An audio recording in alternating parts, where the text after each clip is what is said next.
Aku mau tanya ya, kenapa sih sebuah produk, awalnya dari sebuah produk, mungkin dari sebuah produk atau dari jasa dan sebagainya, kenapa dia harus mentransformasikan diri dia menjadi sebuah brand?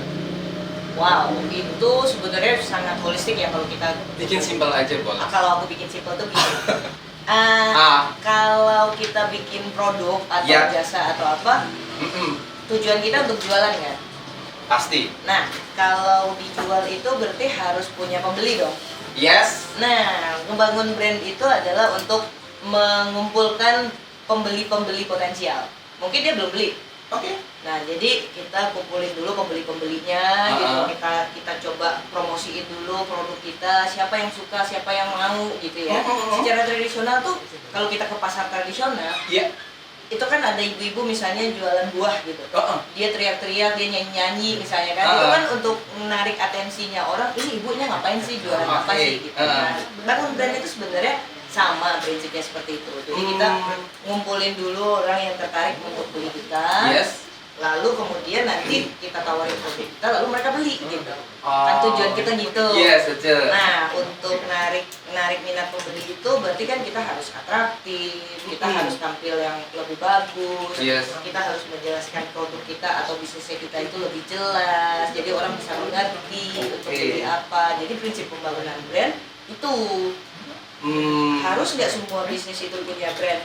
Ya sebenarnya direkomendasikan untuk punya brand agar kita tuh punya basis calon pembelinya kita. Baik itu B2B atau B2C? B2B bisa, B2C bisa. Toh kalau bisnis itu dibeli oleh brand lain atau bisnis lain itu kan customer relasi bisnis yang tadi. Kayak Micro nih. Kliennya misalnya corporate A, B, C, D gitu kan. Itu kan corporate yang akan jual lagi ke ininya, ke marketnya dia. Betul. Berarti kan customernya Micro adalah si corporate tadi. B2C juga dong. Yes, betul. Tapi bentuk relasinya B2B kan. Bentuk relasi B2B.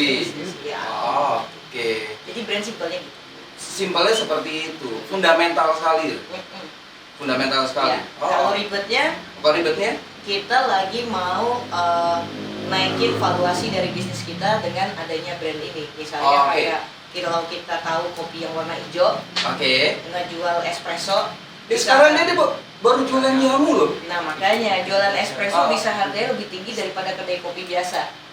Dan kita mau bayar kan? Betul. Nah itu kan dikarenakan brandnya si kopi hijau ini udah gede.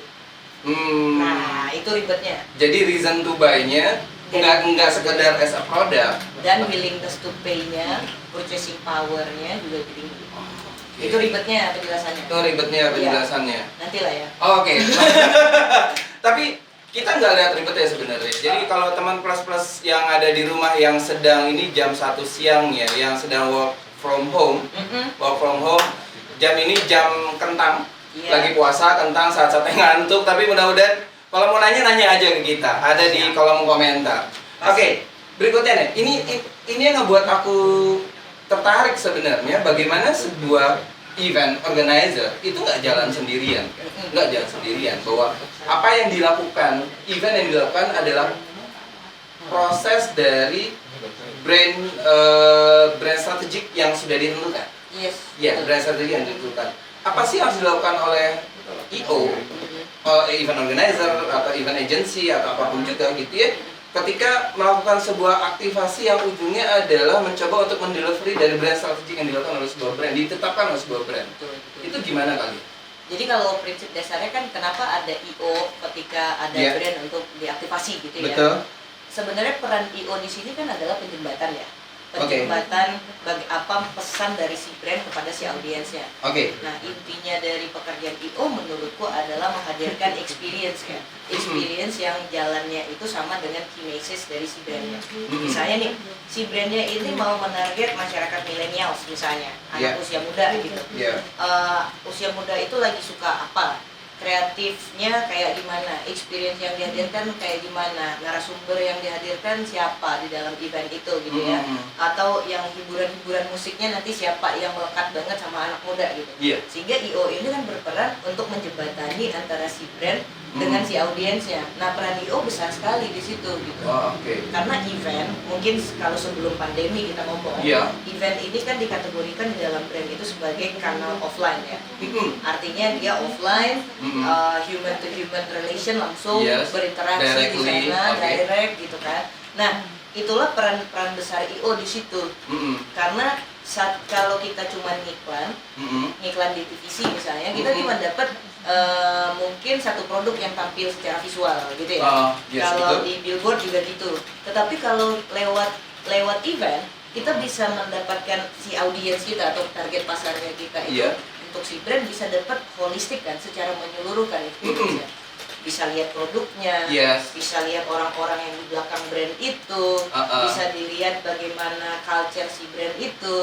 Nah, IO yang baik menurutku adalah yang mampu menerjemahkan bagaimana si brand ini harus dipandang oleh si marketnya. Aku tertarik tadi Mbak Kalia bicara tentang key message dari sebuah brand. Selama ini IO itu bekerja berdasarkan sebuah brief tentang quote and quote eksekusi. Eksekusi. Kalian tadi bicara tentang key message. Apakah IO itu mesti tahu do and dance-nya? Apakah mesti tahu value dari brandnya? Yang selama ini honestly sedikit sekali dilakukan oleh IO, karena IO merasa bahwa gue ngerjain aja apa yang dia, tapi dia tidak paham key message dan sebagainya. Apa harus dilakukan kali? Harus banget menurutku, makanya kita bisa melihat hanya beberapa IO yang kemudian muncul ya sebagai IO terbaik gitu loh. Nah, kalau aku sebagai brand nih ya, yang aku lihat dari IO itu adalah kemampuan dia baca, mengerti dulu brand knowledge dulu gitu. Ini IO ngerti nggak sih sama brand knowledge gue gitu. Key message gue apa, dari brand ini apa gitu. Terus yang kedua, level keduanya adalah IO mampu nggak sih menerjemah key message tadi itu menjadi sebuah experience yang canggih gitu. Nah, yang canggih itu maksud aku gini, pengalaman, aku cerita pengalaman sama Micro ya. Aku mendesain satu event untuk public sector. Kapan sih pemerintah punya event yang cool gitu? Kan nggak ada ya, biasanya cuma pertemuan temu ramah gitu ya, terus pakai panggung. Jangan dulu tuh ya kayak gitu. Tapi itu ini banget buat public sector gitu kan.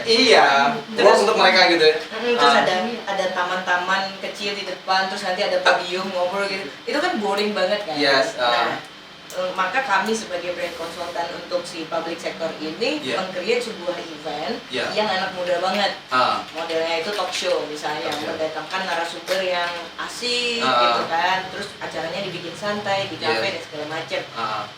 Kami sebagai brand konsultan kan keluarnya baru ide mentah seperti itu.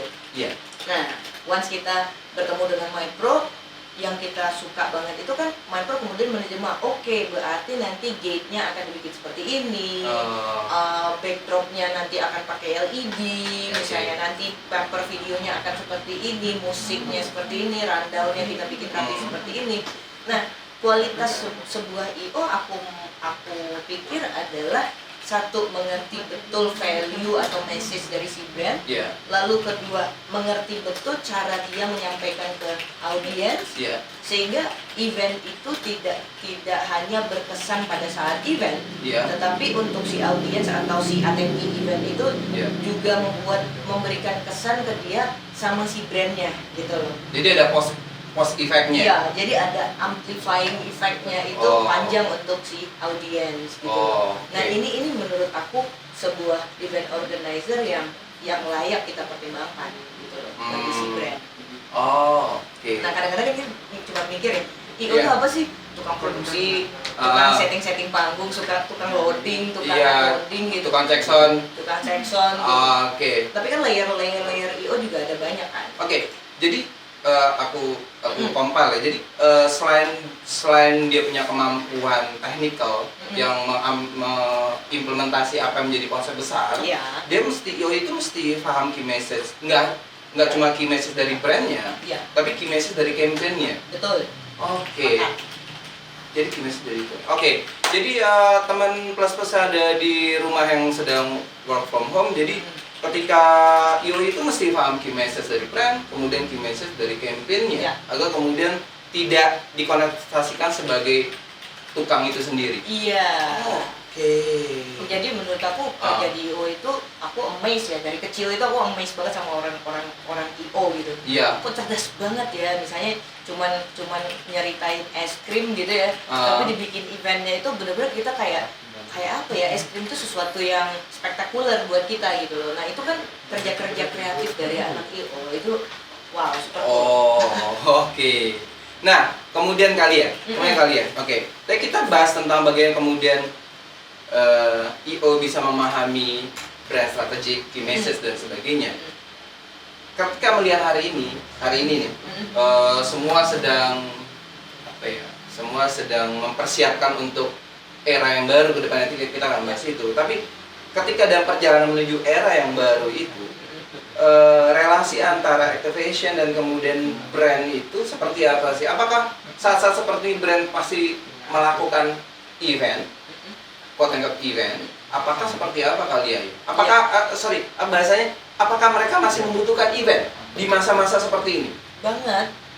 Oke. Nah, jadi gini.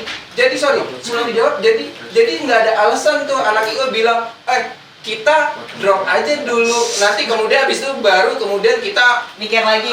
Gain lagi selalu. Jadi, ya. Jadi brand itu juga masih butuh event hari ini. Jadi gini sebenarnya. Mungkin kalau menurut aku ya, aku bukan anak IO, tetapi kalau dari perspektif brand gitu, event itu kan nggak selalu online atau offline gitu ya. Oke. Nggak selalu juga online gitu. Betul. Event itu kan sebuah acara kan yang kita selenggarakan gitu. Iya. Nah, persoalan dia harus ada di panggung, persoalan dia harus offline, dia harus online, itu kan hanya mediumnya aja. Oke. Itu teknisnya. Itu teknisnya, itu design thinkingnya lah ya. Nah, banyak sekali IO merasa sekarang hopeless gitu. Wah, nggak ada yang ngadain event nih, nggak ada yang ngadain konser, nggak ada yang ngadain talk show dan segala macam. Berarti gue bangkrut nih jadi IO gitu ya. Nah, ini kan diuji banget bahwa event itu bisa online juga loh. Misalnya banyak event-event online sekarang diselenggarakan oleh brand berpindah ke online misalnya. Sebutlah dia pakai live streamingan gitu ya. Dia menggunakan platform media sosial dan lain sebagainya gitu. Nah, itu ternyata kalau kita cari lebih kita teliti lebih dalam lagi, lebih detail lagi, ternyata kerja-kerja IO itu masih sangat dibutuhkan. Misal nih sesederhana, kita harus mengonsep acaranya, masih loh. Kita harus membuat rundown-nya, masih loh. Kita harus memperhatikan siapa tim acaranya, siapa yang bertanggung jawab di acara, siapa yang bertanggung jawab di panggung, yang mana panggungnya itu menjadi platform sekarang kan. Apakah itu di YouTube, Instagram, Zoom dan segala macam. Itu kan orang panggung ya, stage manajernya pindah ke platform sekarang gitu. Betul. Nah, itu brand masih sangat butuh untuk itu gitu. Artinya intinya brand masih butuh event, walaupun masanya sekarang nggak bisa menyelenggarakan event offline, tetapi event online brand sangat butuh juga gitu loh. Masih banyak loh brand-brand yang sekarang tuh nyari, gue harus tap in ke event offline yang mana, online yang mana, event-event yang mana gitu. Nah, disinilah kalau menurut aku daya tahannya IO diuji. Apa yang diuji? IO yang mana yang bisa mentransformasikan kerja-kerja event organizer-nya menjadi online. Misal aku sebut aja, misalnya di sini aku amazed banget sama teman-teman yang ada di sini sekarang yang lagi ini cuman IG live loh, kita bisa bilang cuman IG live tetapi ternyata waktu aku diundang untuk ngobrol di sini, ada tim acara yang menghubungi, ngasih brief gitu ya, ada yang tes audionya, ada yang pegang OOH-nya juga, ada yang ininya juga gitu, sehingga prinsip kerjanya IO masih kepake, tetapi panggungnya IO berpindah dari panggung yang fisik ke panggung platform. Boleh nggak dibilang seperti itu? Bisa jadi. Nah, pertanyaannya kemudian seberapa banyak IO yang mampu pivot, mengadjust dirinya, mengadjust perusahaannya sebagai event organizer, mampu untuk pivot sampai ke online. Terutama manpower. terutama SDM-nya ya, Iya, kemampuan teknis, kemampuan berpikir, kemampuan berkreasi gitu kan. Oke. Ada juga yang pernah nanya kemarin, ini kan Mhm. sementara doang Pak, gitu kan? Oke, iya. Belum tentu loh, bisa jadi habit yang kebangun sekarang, Iya. dan dunia online ini semakin kuat gitu ya. Iya. Bisa jadi online event ini adalah satu alternatif yang akan bertahan secara jangka panjang. Bisa jadi alternatif buat brand. Mhm. Karena kalau kita lihat ngadain satu event mungkin kita cuma bisa datangin aja di 200 misalnya Iya. atau 1000 orang gitu. Iya. Tetapi kalau dengan online ini lintas negara kita nggak bermasalah lagi dengan geografi gitu kan. Betul. Nah, apakah ini akan sustain? Kemungkinan besar juga bisa sustain. Kemungkinan besar ini akan jadi solid strategic yang akan dilakukan oleh brand. Yes. Oke. Itu dia. Tapi yang menarik ketika yang tadi Kalia bilang tentang adaptasi gitu ya. Ketika offline ongoing activation gitu, biasanya IO itu tidak diberikan atau sedikit IO diberikan tentang conversion KPI. Ya. Oke, kalau bicara payment digital, itu ada conversionnya. Ya. Apakah kemudian teman-teman IO yang ada di rumah yang menyaksikan IG Live ini harus paham tentang conversion yang kemudian ujungnya adalah sales ke belakangnya? Oh pasti, itu Oke. adalah satu hal yang mutlak ya, yang harus kita pikirkan ya. Karena kan kita lagi ngomongin event satu, seberapa besar sih atendi dari sebuah event itu datang. Itu baru KPI dalam rangka mengadakan eventnya. Tetapi goal dari sebuah event tentunya adalah conversion rate Yes. yang kemudian berpengaruh kepada marketing dan sales gitu kan. Yes, agree. Nah, aku nggak tahu juga apakah ada rata-rata conversion rate-nya itu, tetapi kan yang baik itu adalah conversion rate yang semakin lama semakin tinggi. Oke. Nah, tapi ini agak ribet sih menjelaskannya. Jadi gini, rata-rata itu. Iya. Kita pakai bahasa yang aku pikir ini simpel. Iya. Kita udah bikin satu event. Iya. Anggaplah si brand A. Kita bisa datengin 10.000 attendee waktu Iya. itu di event, misalnya salah satunya MyPro pernah ngadain gitu ya, 10.000 orang datang gitu. Oh, itu banyak. Ya, banyak kan? Oh. Nah, yang kita pikirkan adalah seberapa orang yang nanti si brand ini kan punya produk-produk yang ditaruh di supermarket, yang ditaruh di sini gitu. Seberapa besar mereka menentukan pilihan mereka atau menentukan keputusan pembeliannya mereka yang disebabkan oleh experience yang mereka dapat dari event. Ya kan? Oke. Misalnya aku perokok misalnya. Aku udah loyal banget sama satu rokok gitu. Tapi ternyata ada salah satu brand rokok yang lain mengadakan event yang menurutku super cool gitu. Bisa switch atau enggak? Nah, aku akhirnya switch gak rokokku dari sebelumnya rokok yang berbeda, dan aku pengen mencoba. Kan layernya audiens itu atau market itu nyoba dulu, tahu dulu, terus nyoba, terus engage, terus belong kan gitu ya. Akhirnya aku berubah gitu. Nah, itu kan sebuah conversion rate yang sebenarnya dibutuhkan oleh sebuah brand. Oke. Nah, tetapi kalau kita sederhanain lagi ke kerjanya IO, biar IO nggak jadi orang matematika, Yes. gitu ya. Ya udah, IO mengerti aja dengan key message-nya si brand. IO mengerti aja bagaimana proses kreatifnya, mencipta kreatifnya agar experience ini sampai ke audiens. Lalu IO total menyajikan di sana. Menurutku itu udah cukup. Karena persoalan conversion itu nanti udah ke brand manajernya, udah ke bisnisnya. Menurutku ranahnya IO ada di situ. Oke. Jadi kita nggak usah bikin conversion ya gitu ya? Nah, Oke. ada petugasnya. Udah. Nanti mereka gabut. Nggak. Gaji buta ya. Gabut. Oke. Maksudnya gue yang Kemakan juga nanti kerjaannya. Ada yang komen-komen? Ada yang komen-komen kah? Atau kita lanjut ke segmen berikutnya? Oke. Berikutnya adalah kita akan ini kali ya. Semua orang bilang bahwa yang tadi Kalia bilang bahwa ini akan menuju era yang baru. Digital consumption, digital behavior ini akan menemukan pola yang berbeda, atau sebuah orang ngomong tentang new normal. Nah, keadaan ini di new normal ini apakah kemudian memaksa brand untuk merubah dirinya, dan kemudian ujungnya adalah akan merubah IO sebagai pelaksana dari sebuah activation yang akan dilakukan oleh sebuah brand? Oke, itu kan bisa banyak variabel yang kita Iya. lihat ya. Ada si brandnya sendiri the new normal, ada new normal, si Iya. bisnisnya sendiri, kemudian si eventnya sendiri, kemudian IO-nya sendiri. Kita bisa bahas satu-satu nih. Iya. Kalau si brand jelas mereka banyak sekali untuk melakukan pivot dan adjustment ya. Iya. Oh, karena the new normal ini. Misalnya perusahaan asuransi yang biasanya ketemu agentnya face to face, Iya. sekarang mungkin ketemu agentnya via WhatsApp, via Zoom misalnya. Nggak face to face meeting lagi misalnya. Itu kan bagaimana brand mengubah atau mengadjust dirinya dalam proses penjualan, proses komunikasi dan lain sebagainya. Itu dari sisi brand. Ada banyak sekali the new normal. New normal ini kuncinya ada di mana sih? Agar kita bisa lihat itu adalah memahami market behaviornya kita.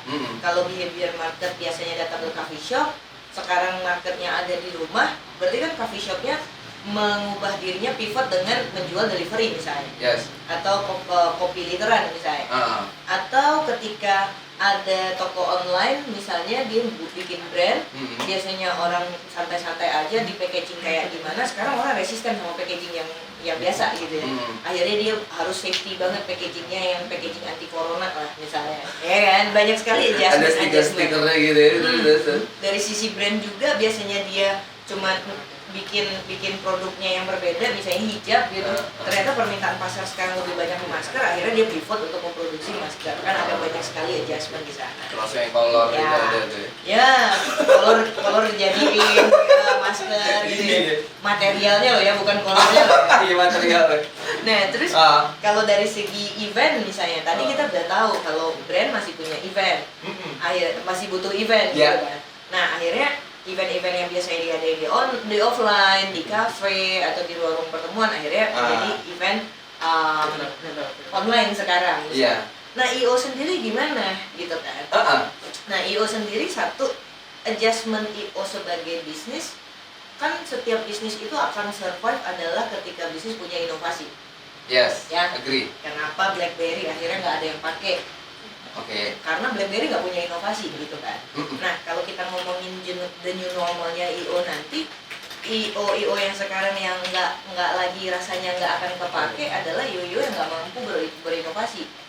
Nah, bagaimana nih inovasinya si IO? Bisa satu, inovasinya IO berarti IO keep relevance dengan marketnya. Keep relevance apa? Marketnya IO adalah brand. Brand melakukannya eventnya online sekarang.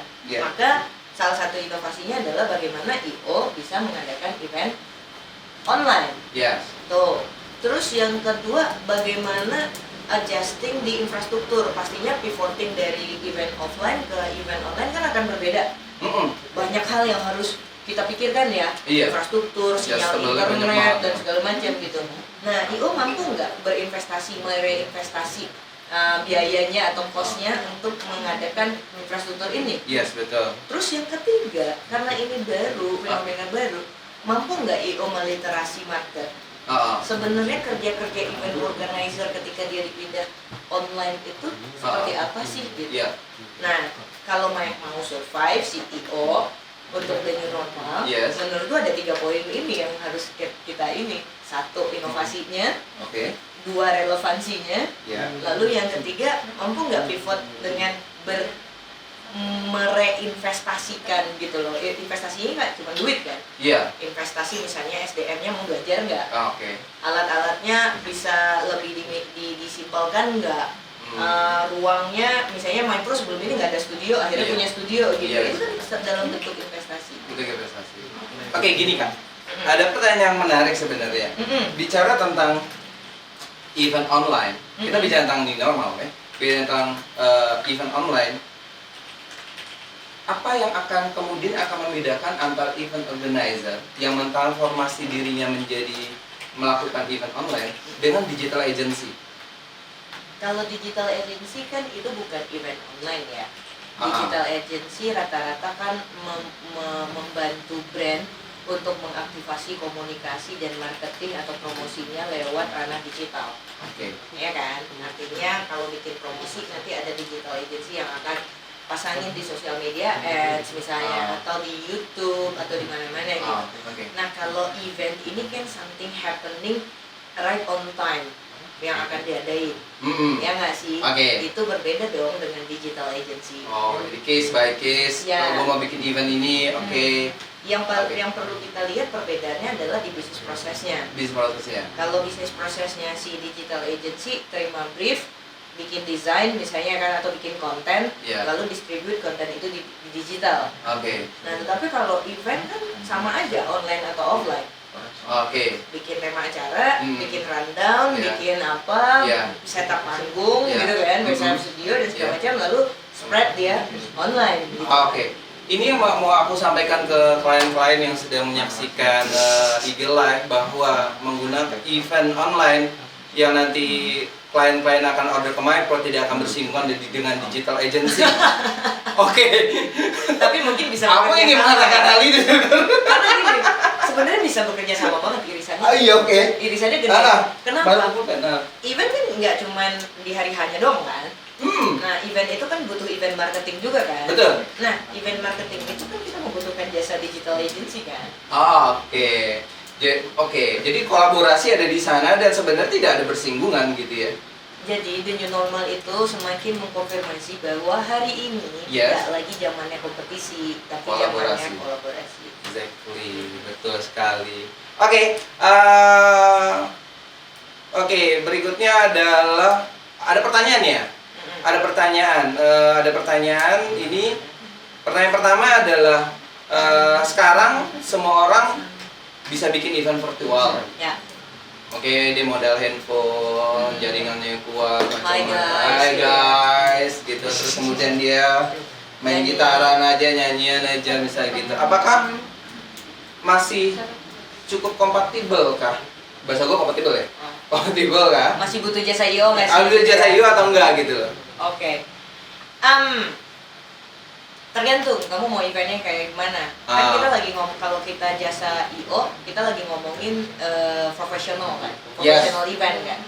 Nah, kalau profesional event berarti kita lagi ngomongin event yang serius, ya kan? Kayak IG Live ini misalnya. Iya, yang ditangani secara serius. Kayak ada rundownnya oke nggak, musicnya oke nggak, yang mikirin experience-nya lengkap nggak, dan segala macam. Gitu. Beda ya ketika kita bikin event online dengan bikin konten.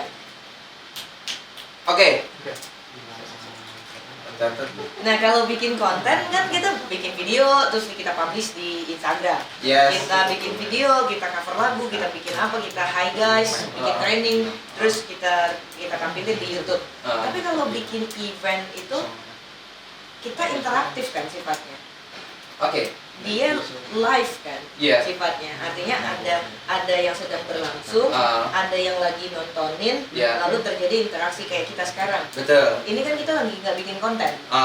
Bikin konten itu kan kalau kita off air, kita mau syuting, lalu kita bisa ulang-ulang, lalu take-nya, lalu kita bisa editing, setelah jadi baru kita tampilin. Bener nggak? Itu bikin konten. Tapi kalau bikin event, audiens lagi ada nih sekarang. Terus kita lagi talk show nih. Nah, terus ada yang nanya nih. Beda loh bikin event sama bikin konten. Jadi perbedaan itu fundamental sekali. Oh iya dong. Fundamental. Kalau kita bicara event yang profesional, kita atau lo content creator, as a content creator gitu, tapi lu tidak bisa melakukan mengeksekusi sebuah event yang profesional. Itu sebuah hal yang sangat berbeda sekali. Iya, seperti yang aku bilang tadi, bahwa IO mau ngadain event itu offline maupun online, yang beda itu cuma panggungnya. Satu panggungnya itu bertingkat-tingkat dari kayu misalnya. Kalau sekarang panggungnya itu berupa platform. Platform itu apa? Bisa IG, bisa Zoom, bisa apa-apa. Itu yang panggungnya sekarang gitu. Ngerti nggak? Ya nggak sih? Itu event kan. Kalau ada interaksi, ada yang nanya, ada yang ini. Aku mau lihat ini dong, komen-komen. Boleh, tadi ada beberapa yang komen di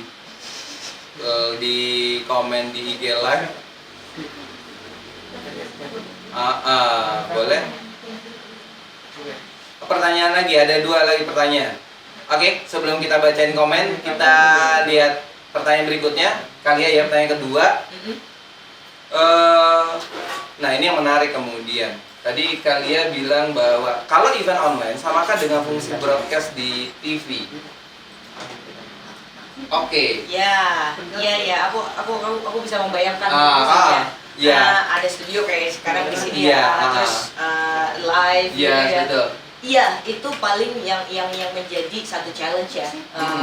Sebelum acara ini tadi kita sempat ngobrol kan. Iya, Kekuatan sebuah event itu kan di human to human touch-nya ya. Yes. Yang langsung berinteraksi. Iya. Kalau kita lagi nonton konser di lokasi konser Iya. sama kita nonton konser di rumah kan Iya. feel-nya beda ya. Betul, beda banget. Atmosfernya kita nggak dapet. Nggak dapet. Kayak nonton bola di stadion sama nonton bola di rumah jauh banget. Itu dia. Ah. Karena kita diatur sama platform harus ngelihat yang mana, harus sama kamera kan, iya, gitu betul. gitu.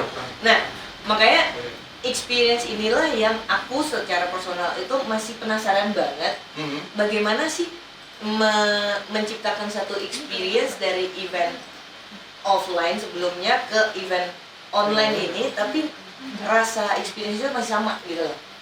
Ngerti gak sih? Oke. Nah ini masih challenging banget. Jadi on ground feeling-nya tuh masih dapet. Yes, itu dia maksud gua. On ground feeling. Kenapa? Karena kalau on ground feeling-nya itu nggak dapet, apa bedanya kita dengan TV station? Betul. Dimana kemudian orang bisa komen segala macam, itu ya sudah dilakukan sekitar 5 atau 6 tahun yang lalu gitu. Tapi Ya itu PR banget. PR on ground feeling ya. Oke. Kan bedanya ini. Oke, gue catat on ground feeling. Karena kan apa? Kalau event itu event sama broadcast itu, Iya. aku optimis bisa terjadi perbedaan ya.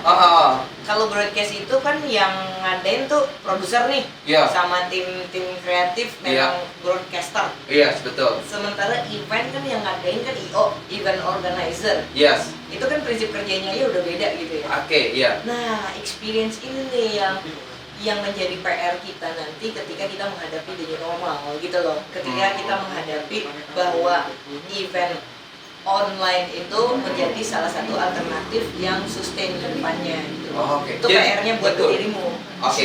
Jadi nggak cuma mentransformasikan, memindahkan panggungnya itu tetapi dari feel-nya juga. ya betul, dari panggung ke platform, tapi on ground feeling juga mesti dapat. Yes. Oke, kita bacain komen dulu ya. Siap. Oke, dari ke atas boleh. Halo Mas Anang Batas, komen di sini nggak bisa ke atas ya? Oh, bisa ke atas. Oke, ada Mas Anang Batas yang lagi liatin IG live kita di Sersan Serba-serbi Anak Event. Nggak bisa naik ke atas. Oke. Pertanyaan terakhir dari di sini nggak kelihatan dari mana? Enggak, dari Sigit Nana. Oke. Nganu. Sigit itu. Ya. Oh ya itu, gua nggak kenal sih. Sigit di Sensi. Halo Sigit, WhatsApp. Oke, Sigit Sensi ya. Ada TV station ada di Sensi. Bagaimana memonetize ya? Bagaimana kemudian sebenarnya grup media itu punya gede banget. Klien nih. Klien, oke, nama Sigit. Dia nanya bagaimana cara memonetize event online. Persisnya masih sama kalau menurutku ya. Iya. Masih sponsorship, Oke. masih konten, Yes. masih placement dan segala Ticketing. macam, ticketing itu Oke. masih banget. Makanya kan platform tadi kan kita nggak selalu open source platform ya. Yes. Ada platform yang eksklusif yang tertutup juga ya. Yes, Misalnya betul. Zoom, dia beli tiket dulu, dia ikutan gitu. Kalau dari yang aku ikutin sekarang Yeah. proposisi dari event yang masuk ke brand yang sedang aku kelola gitu, Iya. itu lumayan juga sih nilai untuk tap in sponsor ke dalam sebuah event online. Itu misalnya kayak sponsorship doang itu bisa 200 juta, bisa 150 juta. Dengar-dengar nih ada satu event online kemarin itu Yeah. di salah satu platform. Iya. Itu berlangsungnya cuma 2 hari, Yeah. tapi sesi talk show-nya macam-macam, platformnya cuma videonya cuma pakai Zoom, Yes. lalu Zoom-nya itu ditaruh dalam satu platform gitu. Yeah. Dengar-dengar nih ya, dalam 2 hari event itu mereka memvaluasi sekitar 6M Wow. sponsorship. 6M.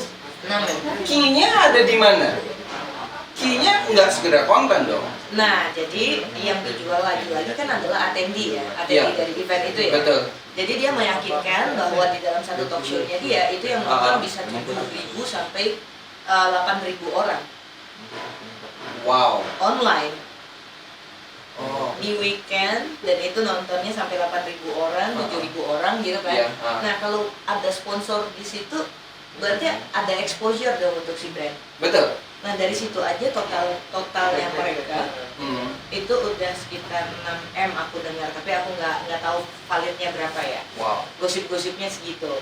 Wow. Atau ada juga semacam workshop online gitu, kayak training online gitu. Itu bisa ngantongin 200 jutaan, 300 jutaan dari tiket, Oke. plus sponsorship lagi gitu. Jadi bisa banget dimonetize. Oke. Betul, bisa dimonetize. Ini kaitan ke memonetize sebenarnya. Konten yang sekarang paling banyak yang monetize itu personal improvement kah atau apa ya? Contoh ya, kayak konser online aja. Misalnya konser di rumah kemarin. Iya. Itu luar biasa juga loh monetize dari konser itu gitu loh. Ada event-event yang lain gitu. Prinsipnya kalau yang aku lihat itu nggak beda dengan event offline yang biasa diadain. Oke. Kan berapa orang attendee itu kan mempengaruhi exposure dari si brand yang hadir. Nah itu juga kok yang dikejar. Tapi dia bentuknya itu online gitu loh. Ngerti nggak sih maksudku? Jadi ada satu brand, dia jadi sponsor di event online ini. Yang dia lihat kan berapa orang Give me number. Ya, give me numbers. Dan itu fantastis banget. Event online, per talk show-nya bisa ditonton sama 8.000 orang gitu. Wow. Oke. Dan itu pakai data lagi. Orang nontonnya Udah bayar tuh pakai data juga. Dua kali ya? Yes. 2 kali. Oke, pertanyaan keempat. Wah, banyak yang nanya ternyata. Ini mungkin yang pertanyaan keempat kita bicara yang tidak tahu detail ya kali ya. Event online infrastruktur dengan TV bagaimana kira-kira? Jadi infrastrukturnya dengan TV bedanya ada di mana mungkin kali ya? Pertanyaan dari Sun Handika. Halo, nah Sun itu Handika. kayaknya IO deh yang jawab. Oh iya. Aku taunya bikin event, bikin strategi, terus aku serahin sama IO. Betul. Sebenarnya secara prinsip infrastruktur sih hampir serupa ya. Hampir serupa walaupun tidak se-complicated dengan TV broadcast pada akhirnya. Tapi memang ya semua masih kita siapin gitu. Kita mesti siapin rupa-rupa lah gitu kan. Yang paling utama ada equipmentnya mesti kita siap. Mungkin itu jawaban sementara dari pertanyaan infrastruktur dengan TV broadcast. Kalau aku tambahin, kalau TV broadcast kan dia pakai pemancar ya, karena sifatnya di TV di station kan. Kalau kita kan menggunakan platform yang sudah tersedia lagi gitu ya. Kayak platform memang online kan, kayak kita pakai Zoom, pakai live IG, pakai yang lain sebagainya. Nah beda infrastrukturnya mungkin ada di pemancar. Iya itu salah satu yang fundamental ya bedanya. Fundamental dari TV broadcast dan live streaming, digital streaming ada di platformnya. Seperti itu. Ada lanjutan pertanyaan? Ada lanjutan pertanyaan ada lagi? Wow, kita lihat lagi.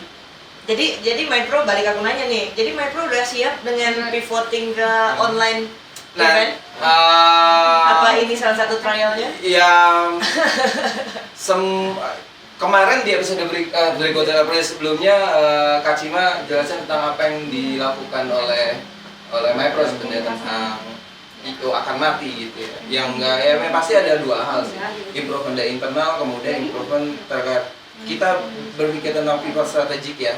Pivot strategik kan tidak hanya terkait dengan eksternal, tapi pivot strategik juga terkait dengan internal juga. Iya, justru. Kenapa? Karena kita yakin bahwa craft industry adalah people industry. Gitu. Jadi yang paling utama adalah manusia itu sendiri. Oke, ada lagi? Serius, metu seperti TV. Oh iya. Wow, ini viewers apa wae to? Sama ya? Oke. Iya, Udah? Ada lagi? Oke. Kali ya berikutnya next basic ludo. After pandemi, apa yang akan dilakukan? So far kita bersyukur sih kalau sebenarnya dibilang ngaruh nggak sama bisnisnya kita, nggak terlalu terpengaruh sih. Nah, sebenarnya ke bisnis kita yang mengaruh itu adalah sistem operasional dari bisnisnya. Pegawai kita sekarang WFH dan segala macam. Tetapi kita ngelihat banget ya di studi ya, kalau Iya, studinya kita betul. itu kelihatan banget bahwa ternyata brand bisnis-bisnis yang nggak mentransformasikan dirinya sebagai brand Iya. itu malah bisnis-bisnis yang paling kewalahan sekarang gitu loh. Karena mereka harus tutup atau harus pindah kanal penjualan gitu kan. Sementara orang nggak notice dia itu siapa gitu. Oh, iya. Ngerti nggak sih? Betul. Terus yang kedua kita merasa bahwa momentum pandemi yang sekarang itu momen terbaik untuk brand-brand berpikir misalnya rebranding atau memikirkan rebuilding strateginya ke depan gitu loh. Justru ini momentum yang harus banget dilakuin gitu. Social contribution misalnya. Enggak kesana, kita memikir lebih jauh lagi. After the pandemic, post crisis ini, semua behaviornya market tuh akan berbeda. Itu satu, berarti brand masih harus mampu relevan dengan si behavior market yang baru. Itu yang pertama. Atau sesimpel kita bilang sekarang semua bisnis vakum, terus nanti abis pandemi kan semua brand teriak-teriak ya, noise dong, rame dong. Oke, iya. Nah gimana dong memikirkan satu strategi dari brand kita itu tanpa kita teriak-teriak tapi orang udah notice duluan.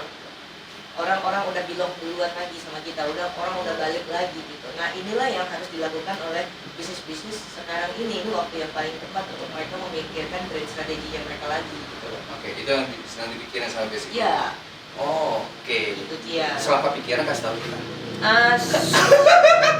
Untuk beberapa brand yang masuk sekarang, untuk project yang masuk sekarang, justru kita membantu klien sekarang itu untuk memikirkan ke sana. Oh, good. Karena ini brandnya keren sih kalau menurutku, karena udah punya kesadaran kan. Jadi nelpon kita gitu, lalu basic Ludo gitu. Kita tahu ini pandemi, setelah pandemi ini banyak yang berubah. Ya. Maka brand kita harus di-adjust nih gitu. Yuk bantu kita bikinin brand strategi, brand manajemennya harus diarahin kemana gitu. Nah itu yang kita lagi garap sekarang. Oh, oke, siap. Wow, yang nanya banyak banget nih. Dari Mas, pertanyaan kelima ya? Dari Mas Anang Batas. Mas Anang Batas ini salah satu komika terkenal. Number one, top of the top di Yogyakarta. Wow. Mas Anang Batas ya. Ini oke, mungkin nggak ke depan KPI akan memantau KPI. Oh KPI ya, bukan KPI ya. Kalau KPI kita sebagai agency, KPI itu selalu KPI ya. KPI ya. Apakah kemudian ini kaitan pada brand sebenarnya? Kaitan pada brand kan. Kalau misalnya ada konten yang misalkan sara segala macam, pasti brand nggak mau masuk ke sana. Betul. Pasti kan. Nah, apakah kedepannya kira-kira ya? Apakah kira-kira ke depan KPI Komisi Penyiaran Indonesia ya akan memantau konsep live seperti ini kira-kira? Kira-kira menurut kalian? Bisa jadi ini potensial banget untuk dipantau sama KPI gitu. Tapi persoalannya KPI-nya mantau nggak? Oke. Kesulitan di Indonesia masalah regulasi kan berjalan sangat lambat ya.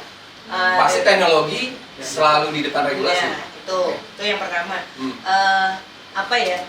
Regulasi kita kalau mau kritik soal regulasi pemerintah ya, regulasi kita itu sangat lambat, sangat tidak responsif. Sehingga kalau kita bilang itu menguntungkan atau merugikan kita, di satu sisi kita jadinya menguntungkan, belum ada undang-undang yang ngatur kita gitu ya. Oke. Tetapi kita merugikan nggak? Oh merugikan juga gitu, karena ruang gerak kita jadi nggak tahu batasannya dari mana. Jadi mungkin nggak KPI akan melihat ini atau memantau ini, mungkin banget. Tapi persoalannya untuk memantau itu KPI kan butuh satu regulasi atau undang-undang ya. Iya. Undang-undangnya bisa segera ada atau belum? Oke. Satu lagi. Oke. Dari Mas Anang Batas lagi nih. Halo Mas Anang Batas. Aku kemarin sempat sounding ke beberapa brand dengan konsep online via aplikasi. Rata-rata belum siap respon karena sistem administrasinya, meski secara personal interest. Ini bagian kemudian kita masuk ke brand sebenarnya. Nah itu, masalahnya ada di brand sebenarnya. Brand itu masih banyak yang responsnya lambat gitu ya. Karena satu, jalur administrasi di dalamnya, mengambil keputusannya gitu kan. Padahal di waktu-waktu sekarang ini kan butuh pengambilan keputusan yang cepat. Nah, kadang-kadang manajemen itu sulit memahami ketika kita nawarin event online. Misalnya ini juga terjadi sama aku ya. Aku garap satu brand gitu. Salah satu brand activationnya itu adalah event online, Iya. gitu kan. Itu meyakinkan manajemennya itu memang sulit, dikarenakan manajemennya itu nggak ngerti kenapa harus ngadain event online gitu loh. Padahal maksudnya kita sebuah brand yang baik adalah brand yang bicara dalam bahasa konsumennya, benar? Iya. Oke. Artinya sebuah brand yang baik adalah brand yang bertindak atau melakukan aktivitas-aktivitas yang sesuai dengan behavior marketnya. Betul. Untuk meyakinkan si manajemen tadi bahwa behavior market tuh udah berubah loh Pak, Bu, gitu. Makanya kita harus ngadain ini. Itu yang sulit. Karena adanya gap, understanding gap dari manajemen biasanya. Oh, oke. Biasanya yang notice terhadap digital consumption dan sebagainya, biasanya layernya itu Agak lebih gampang. biasanya mentok di middle tuh. Agak ada beberapa yang kayak gitu, ya itu. Tapi Bisa karena understanding, Iya, bisa juga karena validasi. Karena event online ini kan tren baru, iya. belum tahu valid apa enggak nih. Bener nggak ya? Ini akan works nggak ya? Kalau event offline kan udah pasti. Orang banyak betul. Orang banyak, KPI-nya pasti gini, udah jelas kan cara kerjanya gitu. Sementara event online ini baru banget. Kalau kita masuk ke brand misalnya kali ya dengan KPI, oke, itu kan terkait dengan validasi. Ini proven atau enggak kan gitu kan? Iya, itu ya. Apakah kita dengan masuk dengan KPI, apakah itu bisa menjadi satu pembenaran bahwa event online ini mesti dilakukan? Sebenarnya gini, proven di level manajemen itu kan dilihat adalah orang udah pakai belum sih? Ini udah dipakai buat semua orang belum sih? Nah, sementara kan ini kita masih bergerilya untuk menawarkan itu ke brand-brand untuk pakai ya. Nah, biasanya tuh kalau udah ada brand-brand lain yang pakai, apalagi kompetitornya yang pakai, keputusannya bisa lebih cepat. Betul. Berarti kita masuk ke 2 kompetitor aja. Makanya di situ aku menyadari bahwa jadi brand consultant itu 90%-nya jadi konsultan psikologi, 10%-nya jadi konsultan brand. Biasanya meyakinkan manajemen kalau Oke, baik. Nah, itu dia obrolan kita, seru banget dengan kalian. Terima kasih kalian udah datang. Aku yang makasih banget. Sukses dengan Basic Ludonya. Yes. IG-nya @basicludo. Oke, @basicludo. Tolong di follow. Followernya banyak kan ya? Itu mandatory ya. Iya. Tolong di follow harus gitu. Tolong di follow. yang followersnya Basic Ludo. Tolong kalau kita. Tolong di follow kita dan jangan di unfollow Basic Ludo. Oke, terima kasih untuk hari ini. Tetap optimis, tetap beradaptasi dengan keadaan. Dan tadi kalian notice lagi tentang kolaborasi. Ya. Oke, tidak saatnya untuk berkompetisi, saatnya berkolaborasi bahwa kita tidak sendiri. Oke, terima kasih pada sponsor. Page-nya boleh? Oke, Basic Ludo sekali lagi di Instagram @basicludo 87 multimedia yang udah wow, kalau Ini semua. gile banget kalau kata kalian ya, ini persiapannya luar biasa. Ini luar biasa banget. Luar biasa. Terus kemudian di Swastifam, di swasti-farm.co.id, produsen ikan gapi terbesar di Indonesia. Kemudian Crafton di crafton-jogja.co.id. Dan untuk 3 orang penanya yang beruntung akan mendapatkan voucher belanja dan produk dari Swastifam dan dari Crafton. Nanti akan di DM sama admin dari Mapro. Oke, sampai jumpa di sersan berikutnya. Serba-serbi anak event. Hampir lupa. Oke, assalamualaikum warahmatullahi wabarakatuh. Sampai jumpa, dadah.